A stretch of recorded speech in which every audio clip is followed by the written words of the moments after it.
দীর্ঘ 18 বছরের অপেক্ষা, দীর্ঘ 18 বছরের প্রতীক্ষা, অসংখ্য স্বপ্ন, অসংখ্য আশা আর অগণিত মানুষের বিশ্বাসের পর অবশেষে এলো সেই দিন। বাংলাদেশের মানুষ অবশেষে পেল তাদের মতো প্রকাশের একটি ঐতিহাসিক সুযোগ।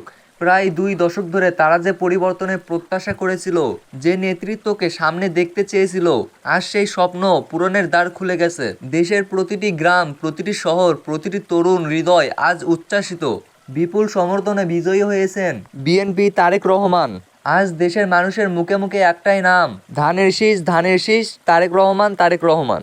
দেশের মানুষ দীর্ঘদিন ধরে যে নেতৃত্বকে তারা সামনে দেখতে চেয়েছিল, সেই এখন জাতির দায়িত্ব নিতে যাচ্ছেন।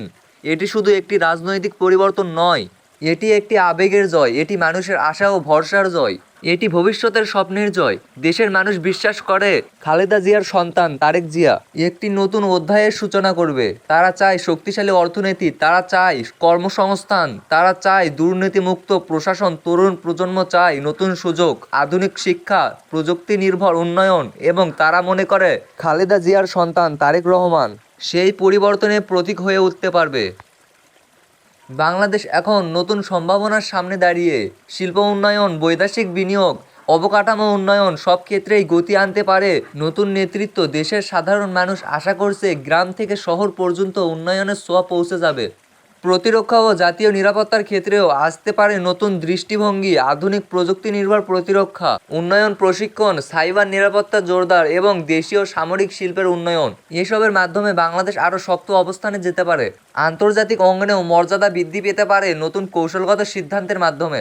কিন্তু সব কিছুর কেন্দ্রবিন্দু একটাই, জনগণের আস্থা। এই আস্থা অর্জন করা কঠিন এবং এই আস্থা ধরে রাখা আরও কঠিন। এখন সময় প্রতিশ্রুতি বাস্তবায়নের। আজ দেশের মানুষ খুশি, আজ দেশের মানুষ আশাবাদী, আজ দেশের মানুষ বিশ্বাস করছে তাদের কণ্ঠস্বরে মূল্য আছে। তারেক জিয়া, তারেক রহমান এখন শুধু একটি নাম নয়, এটি কোটি মানুষের প্রত্যাশার প্রতীক। সামনের পথ সহজ নয়, চ্যালেঞ্জ অনেক, কিন্তু ঐক্য, সততা ও সঠিক নেতৃত্ব থাকলে অসম্ভব কিছু নয়।